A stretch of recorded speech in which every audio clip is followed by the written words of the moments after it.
ஒவ்வொரு தேசத்தின் சரித்திர பக்கங்களிலும் கண்ணுக்கு தெரியாத கண்ணீர் கரைகளும் உறைந்து போன உதிர சுவடுகளும் இருக்கத்தான் செய்கின்றன.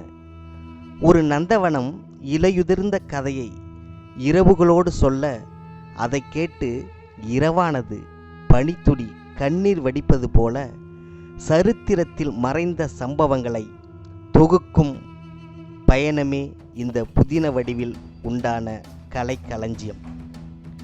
இந்த கலைக்களஞ்சியத்தின் பெயர் காதல் நிலா. காதல் நிலா.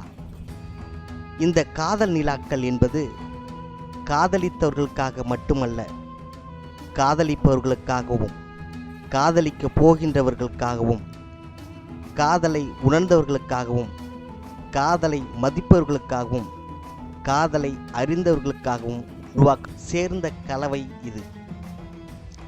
துள்ளும் இளமை, சொட்ட சொட்ட வடியும் இரத்தம் இது.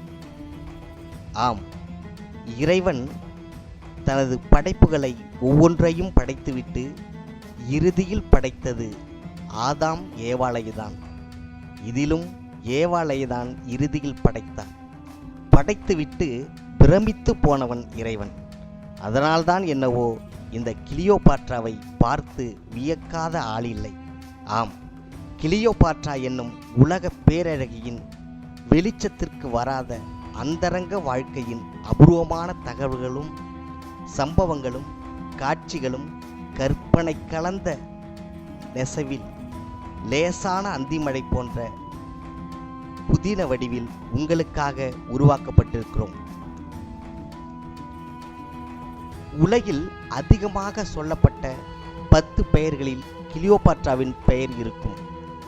அந்த எகிப்து தேசத்து இளம் நைல் நதி நடந்து சென்ற பாதைகளையும், அது ரோமபுரி வரை கலங்கடித்த ராஜ்ய ரசனைகளையும், சில ஜீரணிக்க முடியாத வரலாற்று நிகழ்வுகளையும் இரட்டிப்பு செய்யாமல் அப்படியே வார்த்தைகளால் மூழ்கி கிளியோபாட்ரா என்னும் அழகு சூறாவளியை பற்றி காற்றடித்த திக்கு திசையற்ற ஒரு புதின ஒளிப்பதிவு செய்யும் நோக்கத்துடன் ஆரம்பிக்கின்றேன். எகிப்து தேசம் என்பது எப்பொழுதுமே வரலாற்றில் ஒரு மகத்துவமான மண்ணாகவே இருந்து வருகிறது.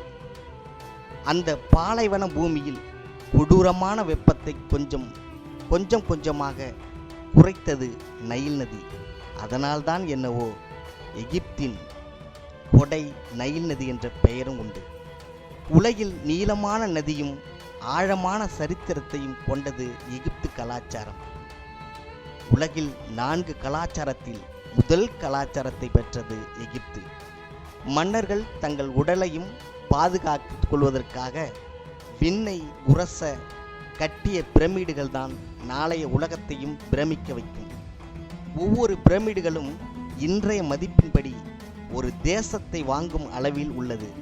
அதாவது எத்தனை கோடி கொட்டி கொடுத்தாலும் வாங்க முடியாதது. அந்த அந்தரங்கங்களை அபூர்வமாக காட்டியிருக்கிறோம் இந்த தேவதையின் வாழ்க்கை வரலாற்றை. தொடரும்.